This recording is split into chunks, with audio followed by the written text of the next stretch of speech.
Well, welcome to the Everything Animation podcast, the second ever. How you doing? I'm doing good. A little tired from work. It's been a busy week, but otherwise doing well. I can't complain. Yeah? Yeah. What kind of hours do you have to do at work? Generally, I'm there 8 to 8.5 hours a day, depending, because I'm a lead, and I try to be there when my team's there and leave after everyone else has left.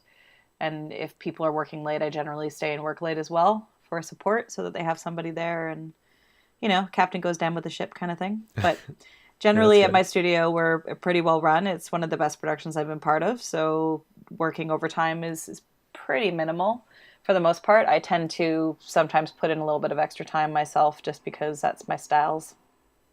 Well, that's very good for the animation industry because, I mean, it's like your own work going onto the screen. So, Yeah.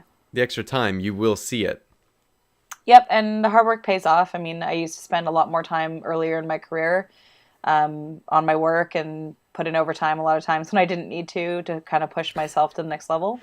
And I did a bit overboard and burnt myself out and then pulled back. And now I find then I kind of got into a better zone. And now I'm at a place in my skill level where I feel pretty comfortable just working normal hours for the most part.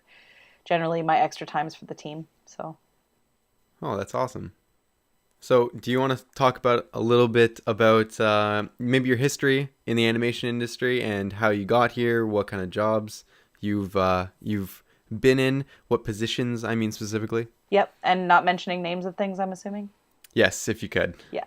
Well, I actually was an actress originally. Wow. I went to school, theater school, on a full scholarship, and really loved performing. Mostly doing like on stage performance as opposed to film. And then I realized as I was going on in my career that I'd been really lucky and I'd kind of had these roles falling into my lap. And I realized it wasn't quite as easy for a lot of my friends. And so I was a bit concerned about, that sort of luck running out and decided to branch off and to get into film a little bit and very quickly realized I hated doing it.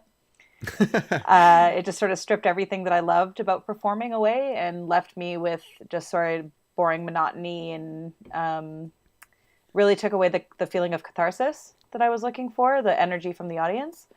And Right. so I decided it wasn't for me. I couldn't make the money that I wanted to make on stage, and I certainly didn't want to be in film. And I didn't want to move to like London or LA or New York to pursue my theater career. So I wanted to do something else.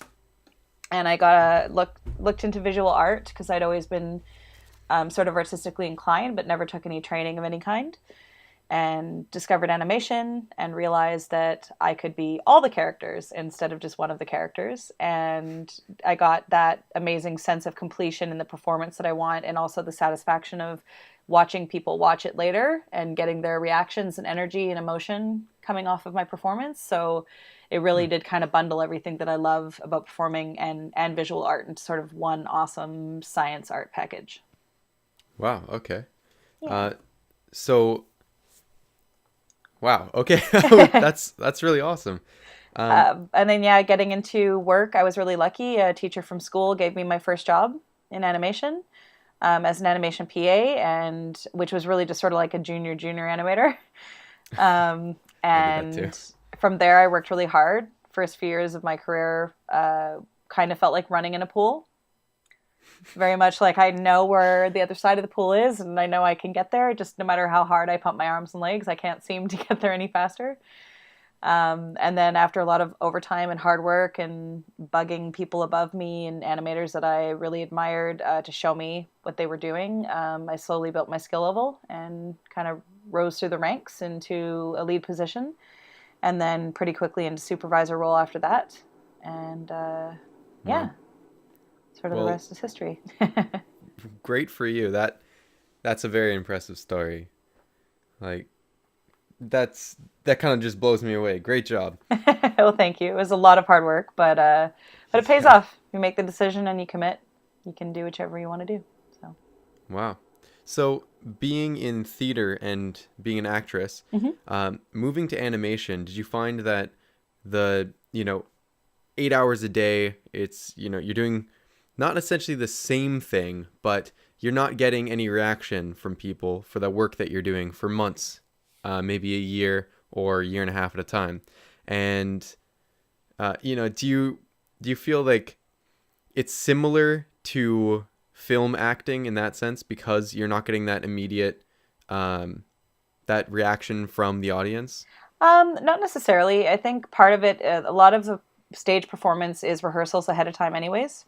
So there'd be weeks and weeks, sometimes months, even depending on the production of, rehearsal and doing it over and over again. But just like in theater, you have your peers that are still reacting to you and feeding off your energy in the performance and kind of giving you feedback about your work. And I find that I enjoy that part of the studio as well because, I bounce work off of, the people around me, or we do dailies. And everybody That's would good. get to watch a cool sequence I did, and everybody would laugh, and that still gave me that really nice sense of satisfaction, even knowing that it would be some time before I could really show it off to family and friends. Still, just knowing that I had created that and it was going to go out into the world. And I think in animation, there's a greater sense of permanence as well to the work. Very Whereas when I'm true. on stage, I do this performance over an hour, and the people in the audience really benefit from it, but it's not really recorded or shared, kept for prosperity. So I think in animation, I kind of find even a greater satisfaction in knowing that, my animation could potentially bring joy to children or people of all ages for years and years to come. I totally agree. Like the fact that I made a video about this actually about a month ago about how animation and film in general, it lives forever. Like you can't kill it once it's made. Hmm. And I totally agree. That's what's so beautiful about it. I'm glad you brought that up. Um, so being a lead, are you actually working on any of the shots yourself, or is it more so directing the people under you or supervisor? Sorry. Well, when I was doing more supervisory role, I found I had a little bit less time to do animation. Currently, I took on a lead role. I had a bit of a health issue, so I took a couple months off and didn't want to jump back into the full stress of everything. Okay. And I was offered a really great position as a lead on a very cool show. And as the lead, I get to take a lot more animation. We don't have a quota, but I generally find that I have time and I love animating. So I try to take a little bit because of A, I really want to animate, but B, also to try and give my team a bit more breathing room to kind of put a little bit more love into their work. And the more that I can take away, sort of the more time they get to kind of plus up their skill level. Well, that's awesome. Speaking of you and your team, and dailies also, Hmm. uh, do you guys all kind of get together and figure out how a specific sequence is going to go during dailies, or do you kind of get your own sequence and do it yourself? Is it more of a personal thing, and Hmm. then do you shoot reference for it once you've done that? Generally in TV, there isn't a lot of time for shooting reference. I have done it occasionally for my team members, or to help them do it, just for because of an exceptionally difficult piece of physicality that they really had no frame of reference for. But generally, we're moving pretty fast pace. I think most people do about 22 seconds a week. So Wow. there isn't a lot of time to sort of sketch things out and thumbnail things. The way that we generally go about it, weeklies or dailies, is usually more of a look back on some shots or shots that are in progress, and we kind of look at them as a team and do sort of a group critique and talk about what really worked well in the shot or what really worked well but another choice that could have also been awesome, or even though it was approved, this is a really cool thing you could have done to make it even better.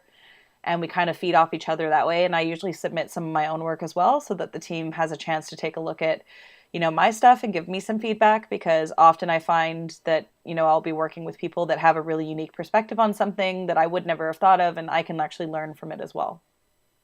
And then for the process of actually deciding how a sequence or shot will go, generally I will go through and assign the episode out to the team. They'll take a look at the sequences that they have assigned to them and write down any questions they have.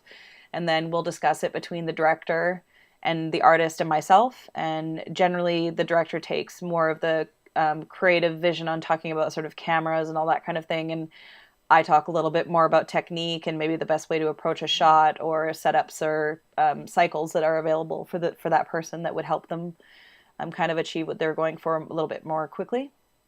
Okay. Yeah, and then from there they kind of dig in, and then we do revisions and back and forth and critique and that kind of thing.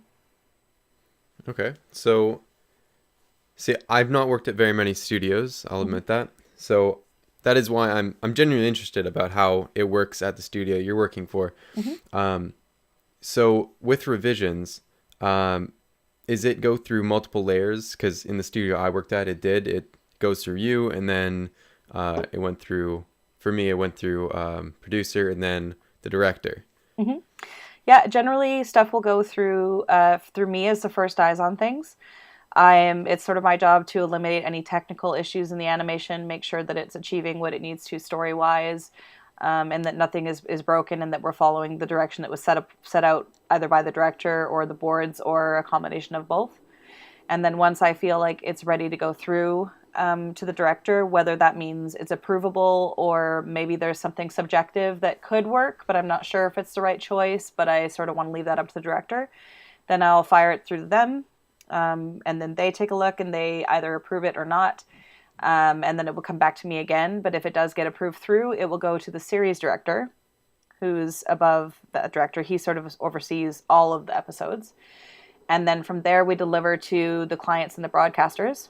And generally, we get notes back from them within half a week to a week later. And we look through the notes and discuss them between the series director, and the lead, decide which ones are doable, which ones maybe are not really doable for the time budget that we have, or ones that maybe are a bit subjective that we disagree with. And we'll kind of get all that sorted out. And then once we have everything compiled nicely, we'll place it back into revision notes for the team, and they do the last round of fixes. Okay. And I guess I'm going to go backwards on this. Mm-hmm. So, do you, okay. So your team is of animators, correct? Yes. Okay. So I heard you talking about boards. So do you go off of boards, or do you have layout artists that will set up the scene for you? We have no layout artists, so we do everything. Generally, artists are responsible for their shots all the way from blocking through to completion.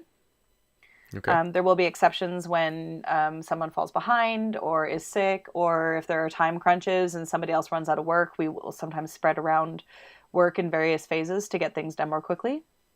Okay. But in general, the artists are given a sequence, and it's their job to set that up right from the beginning, basically just using the boards as reference. And we don't have any kind of layout team on the show that I'm currently on.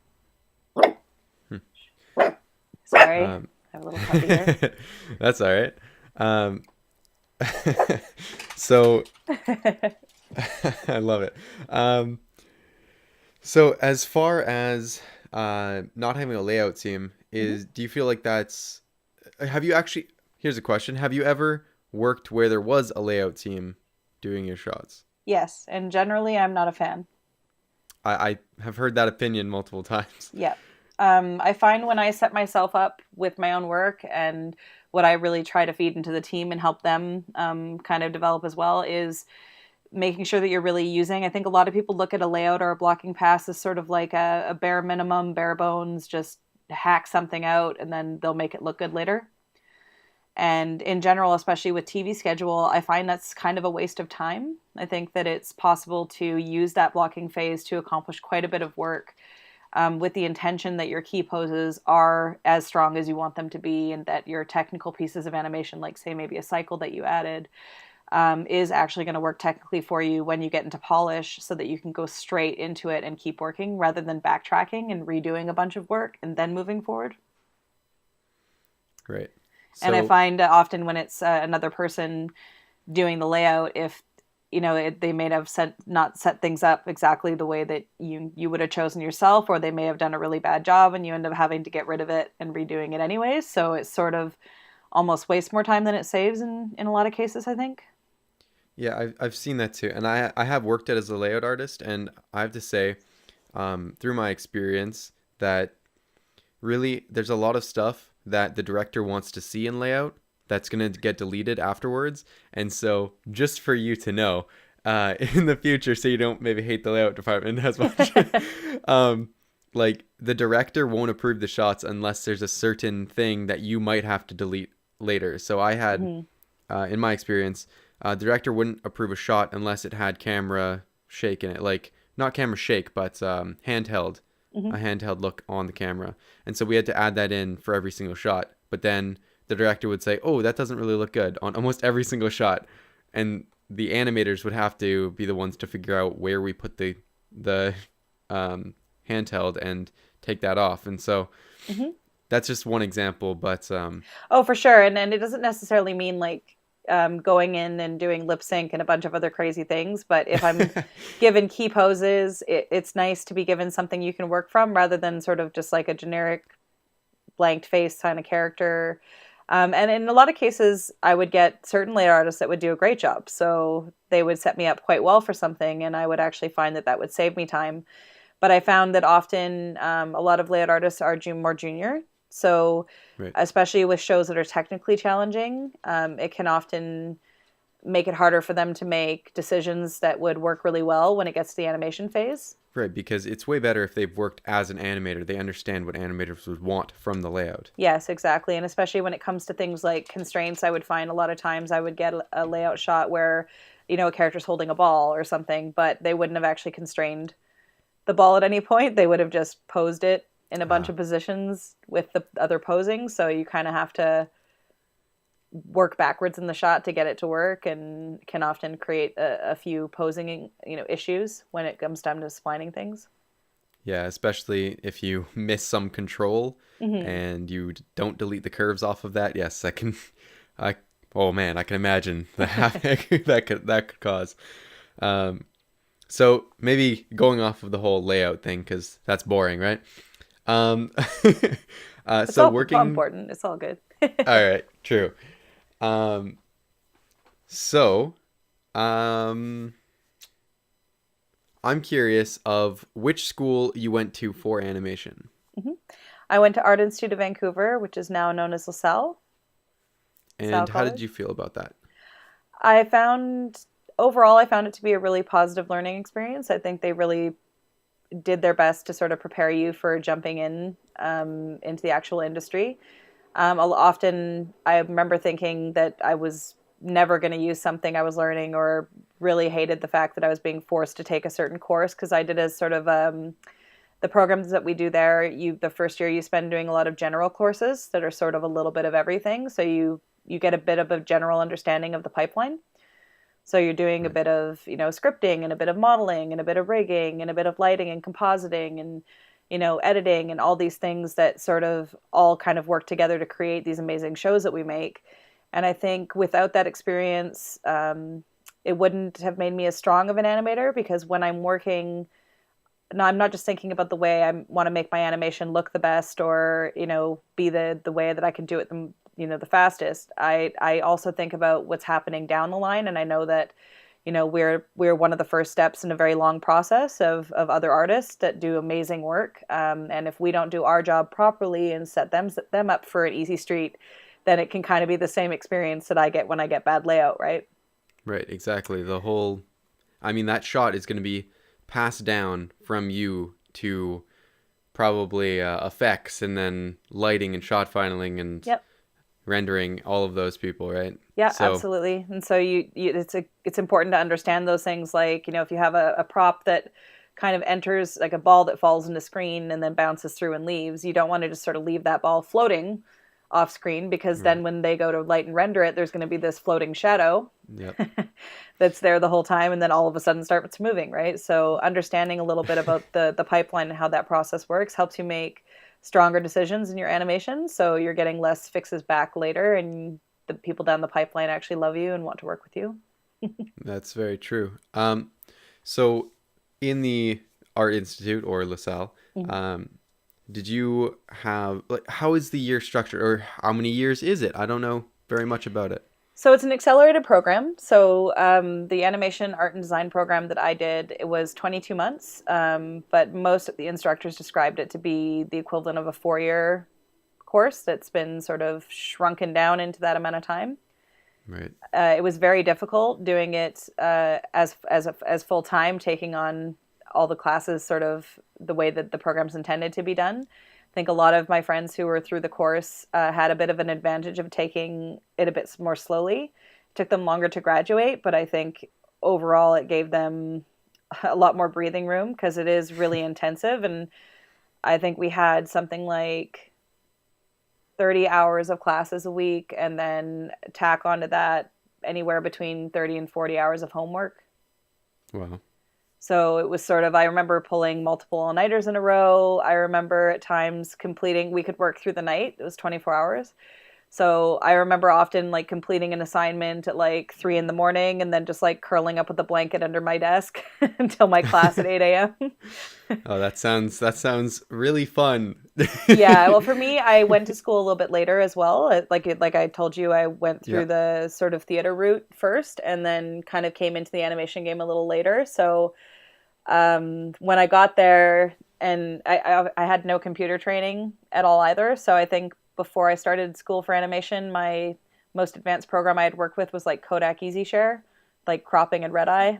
Wow. Okay. And that was basically the extent of my knowledge. I didn't even really know what a network was. Like I knew what the idea of one was, but I didn't really know how to navigate one or anything like that. So I kind of felt like I accidentally signed up for school in Germany and didn't speak German. Yeah, I get that. Yeah, but after working really hard and going to all the extra classes and doing my homework in other classes so that I could be there to ask teacher questions, I found that I was able to start picking things up. And then by the time that we graduated, I was really strong and one of the better people in my course. So the hard work paid off. Oh, that's awesome. Great to hear that. Mm. So sleeping under the desk doesn't sound very ideal. No. Would you say that having previous experience with 3D programs would have helped you, or was it more than just 3D programs? Were you learning, like you said, you were learning some coding? Did you also learn like Photoshop and Nuke, that kind of Yeah, stuff? yeah. We learned the biggest programs that I think we went through were Maya and Photoshop. And then we also learned, we never learned Nuke. I think that was not quite hitting the market at the time. I think that would have been pretty new while I was in school. Mhm. But we did do a lot of stuff with After Effects and Premiere, programs like that. And we did Motion Builder as well, learning a bit of motion capture. And I think if I had more experience, it definitely would have made things a lot easier for me, because I think a big part of the problem was sort of just navigating this new technology language that I was really unfamiliar with. That a lot of people coming straight out of high school, they had already had a 3D animation course or some sort of digital imaging course of some kind. And when I was in high school, there was like keyboarding, and that was it. So Very technologically advanced, yes. yeah, yeah. Keyboarding. And which was fine with me because I wasn't into computers at all and never thought that I would end up doing anything Right. close to what I'm doing now. So if past me could talk to future me, they'd be like, whatever, you don't do that. I'm not going to need to use a computer. I'm going to be a famous actress. Come Yeah, on. yeah, pretty much. Yeah, well, life takes you down routes that you don't expect, right? It does. And honestly, I don't regret a single moment of it because all of the years I spent training and performing gives me a little bit of a leg up over a lot of animators, because I'm sort of able to use all that training to make instinctual choices, and I'm able to really quickly place myself in the shoes of the character that I'm animating or the characters, and sort of make these unique choices that come a lot from the experience that I have performing. That See, okay. Here's the thing. I feel like it's not even fair that you were not just, sorry, not that you had acting experience, but that you were a professional actor. And I know you told me about some other professional work that you did before animating. It's like not even fair to the other animators. That's just like, that's crazy. But Okay, the good so thing is I pass along a lot of that knowledge to anybody who wants it. Because one of the ways that I operate when I'm working is if I discover a really cool script or a really cool technique or a secret, I'm the first person to email blast everybody and share that. Because I really believe that you grow with your team, and that people that kind of sit on these Easter egg pieces of knowledge that can really help something along, I think they kind of do themselves a detriment, because there's a lot of joy that comes from watching the people around you grow as well. And I Mhm. think some people argue that, oh, well, you should keep your secret because it's competition, and that's what's going to get you the job over the next person. And I actually disagree, because I think almost every job I've gotten through my career so far has been because people want to work with me because of that sharing nature. I love it. This is exactly what I've been saying in all my videos. It's all about connections. It's all about having people like you. And the whole part about, oh, you can't let people know your secrets. Actually, in my experience, a lot of people are like, no, I'm okay. I don't really want to know your secrets, because they like how they do their things. But, Mm-hmm. then there's also the other people who didn't know about it and they benefit from it. Yep. And maybe you become best friends and they get your next job. It's Yeah, absolutely. And real friendships.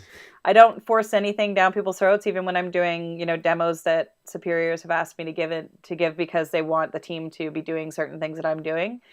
I always mention, like, you may have a way that you think really works well, or that, flows really well for you, but, try this out once, because even if it doesn't work for you overall, you might find one or two little bits from it that you can kind of grab and add to your own tool belt. And if you don't like it, then maybe it's not for you, but at least you gave it a shot. And I find that a lot of the techniques and things that I use now are sort of a compilation of things I learned through school, through, watching online stuff about animation, but also through the people that work around me that I noticed were doing some cool things that I wasn't sure how they were doing. So I might open up one of their shots and kind of pick it apart and figure it out, or ask to shadow them while they were animating. And maybe not everything that they were doing was something I wanted, but parts of it became really useful for me, and I use it in my everyday animation now. Do you find it hard to be this motivated to keep improving and being inspired within animation? Or, how do you stay inspired and wanting to keep moving forward? I think part of the reason that I haven't really lost any steam is I'm able to sort of find the love in anything I'm doing. I think that's part of the challenge, is even if you're not, maybe on a show that you're not super jazzed about, or you got a sequence that you feel like is kind of boring in comparison to the sequence they got beside you.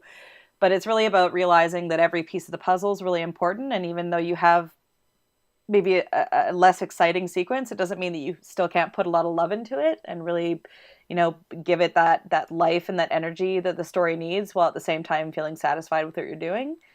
And I really love the fact that no 2 days are the same for me. It doesn't like, I don't think I've ever had two of the exact same days in my entirety of my animation career, which for me is great, because monotony bores me. And Agreed. I couldn't do a job that was sort of just the exact same thing all the time. I think I'd lose my mind. I think monotony kills anything fun. Like, Mm-hmm. you just, if someone tells you to eat carrots and you're like, oh wow, carrots are fantastic. Yeah. It's like, well, I can eat a carrot every so often, but if they're like, you need to have carrots every single day, it kills it. Yep. Bad analogy, but you know what I'm Yeah, saying. but even like animating a walk cycle can be super fun. But if that's all you did Right. all the time for 5 years, then you'd pretty much grow to hate walk cycles. So, as a supervisor and a lead, do Mm-hmm. you feel that that is what gives you the opportunity to do something different every day, or just even doing animation, you feel that that's different enough because it's a new scene all the time? Yeah, absolutely. I feel like it sort of goes across the board in all my experiences with animation. There's a lot more fun. I think I have a little bit more fun when I'm just animating. But there's also aspects of being a lead and a supervisor that I really enjoy that I wouldn't get just animating, because I really enjoy teaching. And I really enjoy helping people have those light bulb moments when they stop running in the pool and they can start to swim and jump and enjoy themselves. That really brings a lot of joy to me. So it's nice being in a position where you're kind of given the chance to kind of help your little birds fly out of the nest. And then you get the proud mama feeling, right? Oh, I love that. See, that is, I just gotta say, like, preach to the choir for a second. That is the mindset that you have to have with animation, like working in the industry.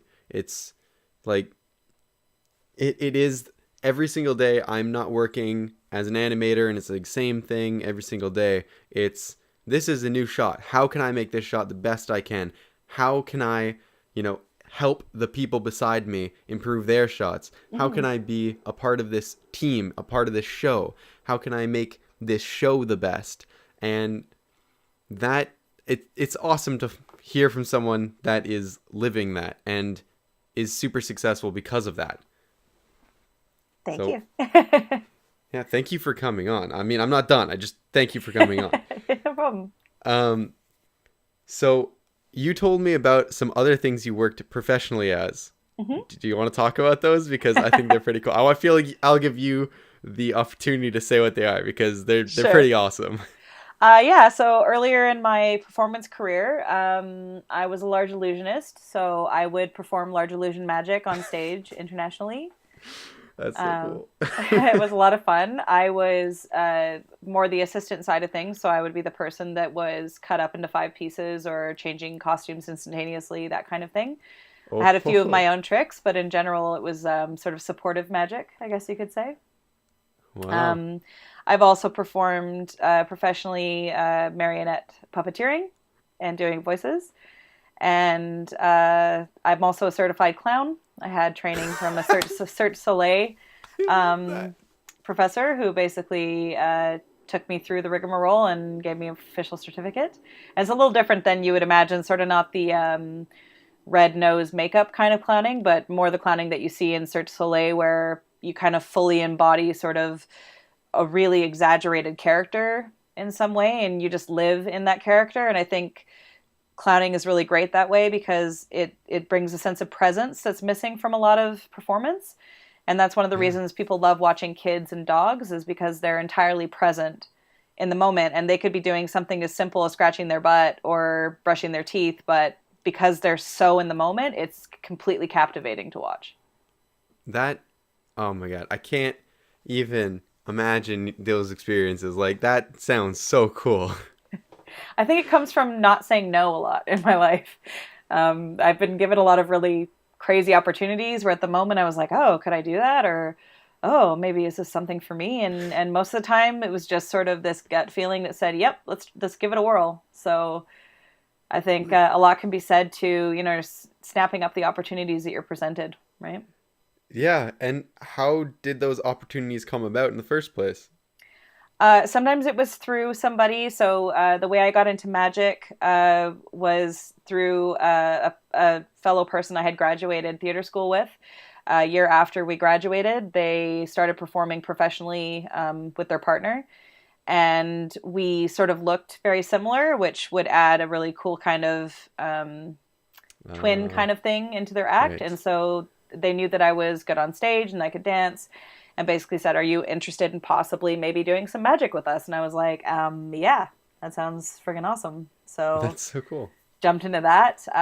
My friend's mom, best friend from elementary school, was actually the one who started the marionette puppet business.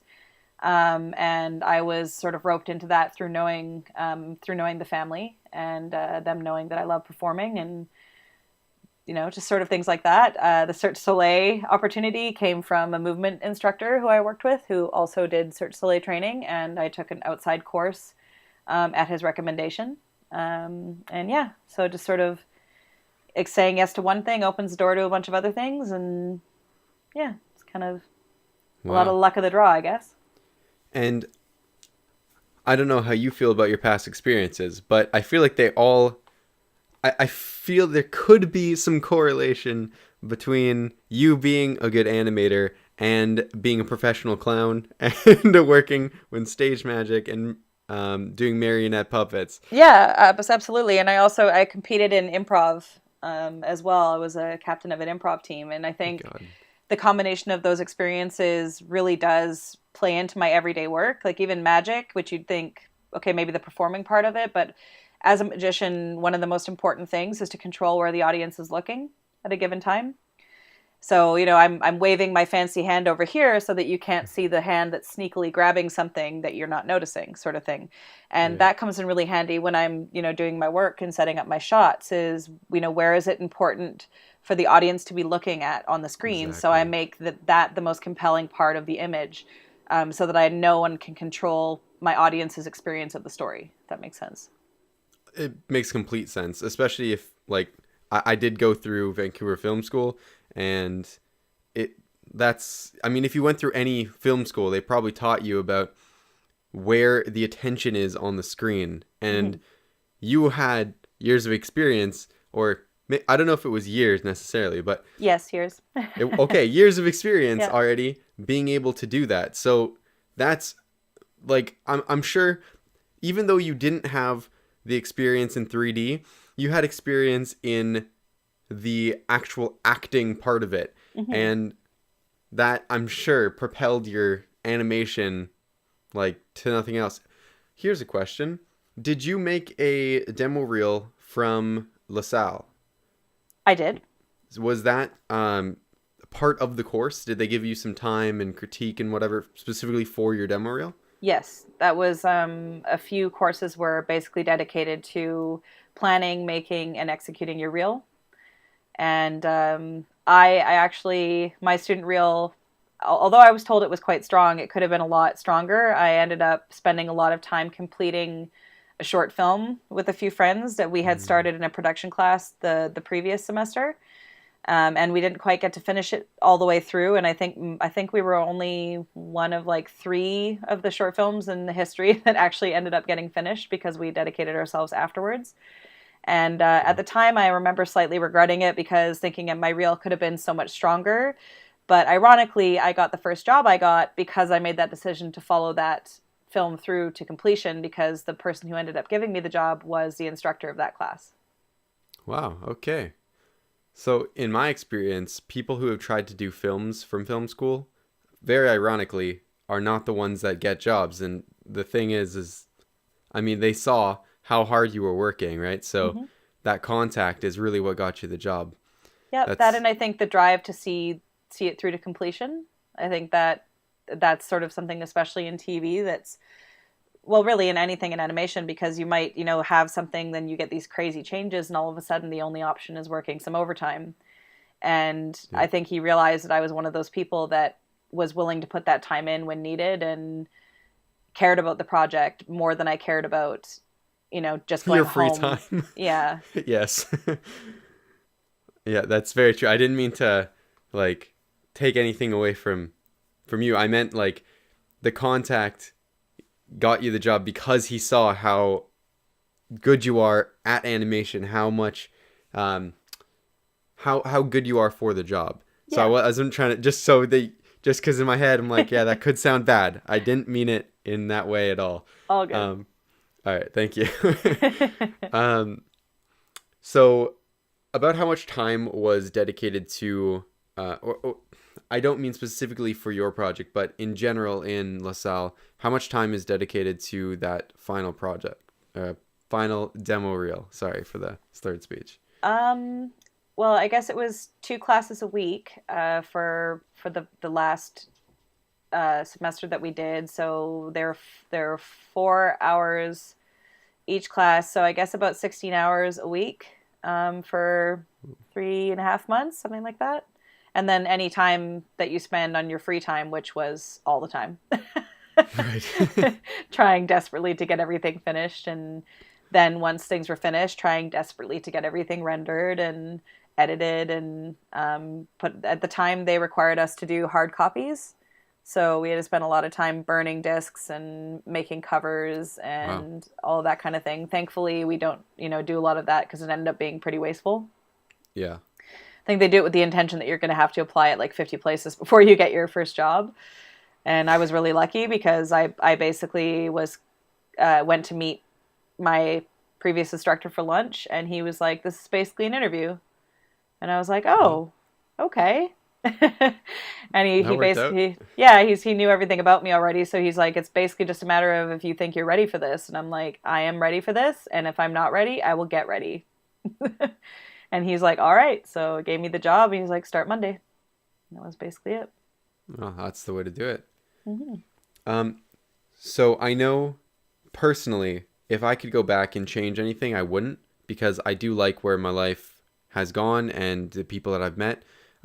But in the sense of, well, okay, in the sense of how easy it is to get a job, though, I know um, for your first job, you did have that teacher who helped you get that first job. But Hmm. maybe for the people that you've seen and talked to, the people that you've met over a long period of time that you've been working, which has been about how long in the industry? 4 years. About 8 years.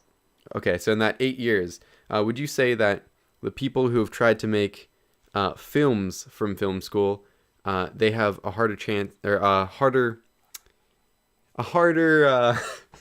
journey of getting their first job than the people who made just a demo reel displaying their skills in film school? Hmm. I think really it comes down to the individual. If someone's done a really well done, impressive short film, and they have been clear about what parts they were responsible for and made sure that they communicated that in an intelligent way, I think they have just as good of a chance as somebody that focused solely on just specific bits of animation demonstration, I guess, or whatever job that they're in. But I also think it has a little bit to do with the availability, and there is a bit of luck involved in sort of where you're living, where is the industry at that point. I know recently it's become a lot harder for a lot of people that I went to school with who are not permanent residents who are here on a visa. Yeah. And at that time, it was much easier for them to get work. And nowadays, a lot of studios are only hiring PR or Canadian citizens. So unfortunately, a lot of my friends who worked here had to go back home to wherever they lived because the jobs just sort of dried up in a lot of cases. Yeah, so I had a few people from my class who, well, actually, in my opinion, one of the best animators from my class, um, couldn't get a job in the first 3 months, and so he had to leave too, which was pretty devastating. I mean, it was just because he was on a visa that they weren't giving him the jobs. It's not that he was a bad animator or anything. Yep. Do you have any like crazy stories about that? Well, we had a show on one of the last studios that I worked with that they had pretty much fully staffed animation wise. And this was just before they changed their policies on visas. I think before, I'm not sure the exact amount, but the government would give quite a substantial kickback to studios that were attracting international talent. So let's say that the visa cost $5,000, the government might reimburse the company $3,000 as Wow. sort of an incentive to bring quality talent and make Vancouver an attractive place for international successful people to come and want to work. Right. And then they recently changed the law, and I'm not sure what was behind it, but Housing prices. they basically completely got rid of that. And so now just that one show that they had staffed, with the retraction of the rebate for the visas, I think it put it about 300,000 over budget. Wow. Oh my gosh. To give you so it might seem small on a scale of one artist at a time, but let's say you have 65 animators, that's just an animation, and maybe half of those would have been international people. That's it's a lot of money. That's a lot of so money. Yes. so a lot of studios, that incentive that they used to have to do that, it basically makes it a lot more expensive to pull someone internationally. So there's still the chance that it will happen, but you have to be sort of exceptional at what you do and really in high demand for a company to want to sort of fork over that dough for you. Right. And I mean, it's very hard to get a visa right now, as far as I've heard, Yep. but even harder to get permanent residence, um, Yeah, because absolutely. you need to be here and working on a visa to get your permanent residence, if I'm not mistaken. Yep. So, Or you have to be sponsored by somebody who's or basically willing to take financial responsibility for you. And right, I'm usually, unless you're going to marry somebody or you have family, that's probably not going to happen. right, and that, I hate to say this, but it is terrible in one sense and not in another. It's good for the Hmm. people that are from BC or do have their permanent residence already. Yep. And it's supposed to be good for the housing market because like rent prices and housing prices were just getting way too high, way too fast. Yep. I For know sure. they doubled at least in the last 10 years, which is, that's insane. Hmm. Because for so many reasons, that's insane. Whatever. I'm not going to go all the way into housing and stuff, but um, I'm just saying, like, I understand why they're trying to do it, but it's so terrible for the people trying to come and be a part of this animation industry. Hmm. or the people who've already made a life for them, like a life for themselves here, Yeah. and we're getting steady, regular work, and And they're a um, professional animator yeah, working in essentially Hollywood North. yep, It's devastating, right? Like, for sure, yeah. But I mean, I do uh, agree. There's bright sides about it as well. It means that a lot of local people get a lot more opportunity, right. and a lot of maybe more junior animators who might otherwise have been passed up are actually hired for their first job because of the need Right. of And there's of less having, animators yeah, like fighting for the same position. yep, Exactly. Well, I don't remember which company it was, and I'm not going to go into conspiracy theories and whatever, but I mean, it is good that there's less because um, then studios can't say things like they have apparently said in the past, um, where they can bring a person in that's complaining about either working overtime or whatever it is, hmm any bad working environments, or just someone that's being mean or whatever. And they say, well, yeah, go ahead and leave. We had 12 other people ready for your spot. They're all begging for your spot. yep, So please leave. See how I care. Like I'm yeah, gonna go hire someone else tomorrow. So in that sense, it's also good to have less competition. Also, yeah. There's yeah, a certain point, if just like anything, if you're being treated really badly and a studio isn't respecting you, by all means look elsewhere and leave, because it really yeah, is a two-way street. You need to be there for your employer and be willing to put that time in, but they also need to put in the time to make sure that you're given the resources and the time you need to properly do your work, and make sure that they're caring about your well-being and not treating you like a number that they can kind of just under budget something, give you a whole bunch of work and be like, oh, you can't finish it in time, oh well, I guess you have to work overtime. That's right, and then not pay you. yeah. So I know some studios do pay, some studios don't. Mm-hmm. Um, it's a point of contention, if I'm using that phrase right. For a lot of people, it's like, oh, you can't talk about that. But it is something that I think should be talked about because I don't Yep. know, like I it's think in a lot of cases, I've worked on productions, and like, for example, the current studio I work with, they really do everything in their power to avoid anyone needing to work overtime at any point. And when we notice, like if I notice somebody on my team is working quite a substantial amount of overtime, especially when it's not asked for, I always make sure to kind of take them aside and sit them down and say, hey, what's the deal? Is it, do you need something from us? Is there something we can do to make your job easier? Or are you finding it difficult to keep up? Like, let's figure out, what part of the workflow is slowing you down so that we can help you get up to speed so you don't need to be here till 9. right. Those kind of things. And then I've worked with studios that feel like they genuinely planned on giving too much work to everybody and expected the free overtime. Mm-hmm. So it really does depend on the studio that you work with. Also depends production to production, because I've had really great experiences on shows and really bad experiences on shows within the same studio. Interesting. So you think yeah, it's based on the production. It's not based on the studio itself necessarily.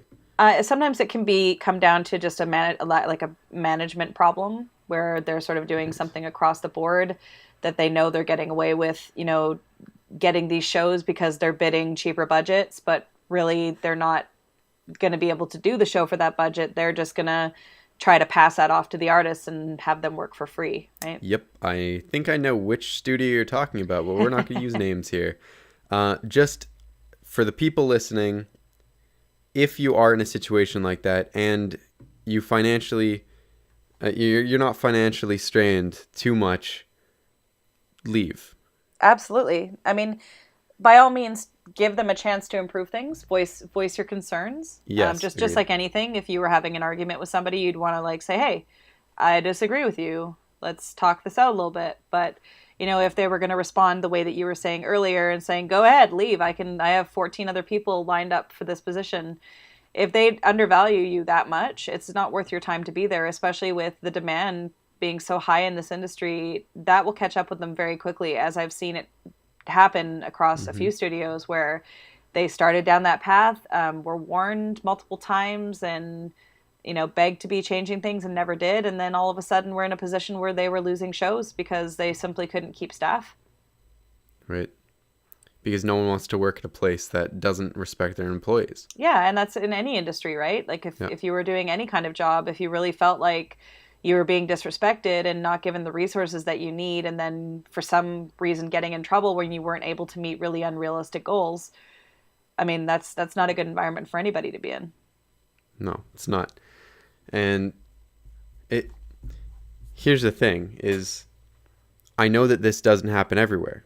And sometimes it's just the person doesn't get along with the studio itself, or Hmm.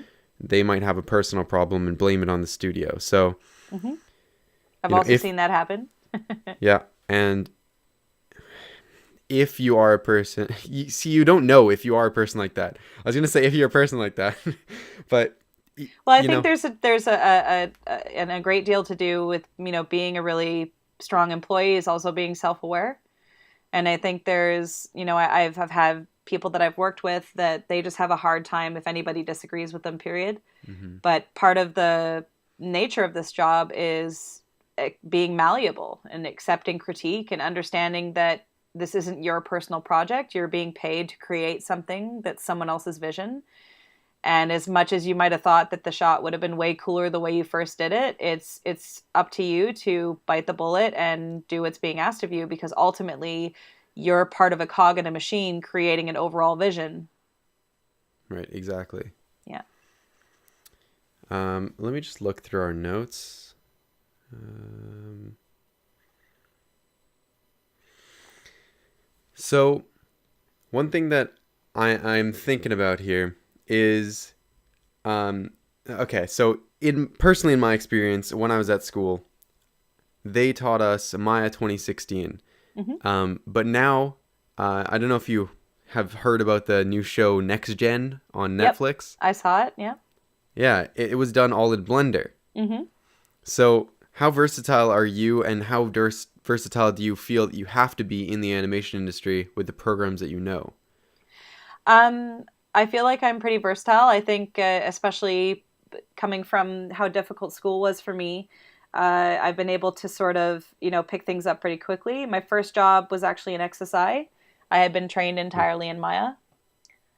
Wow. And XSI, like the hotkeys are entirely different. So Yeah. in Maya, S is to key animation, and S was basically the navigation button in XSI. So you'd hold down S and rotate your cameras and all Oh, that so it kind was of like thing. alt. Yeah, That's so so weird.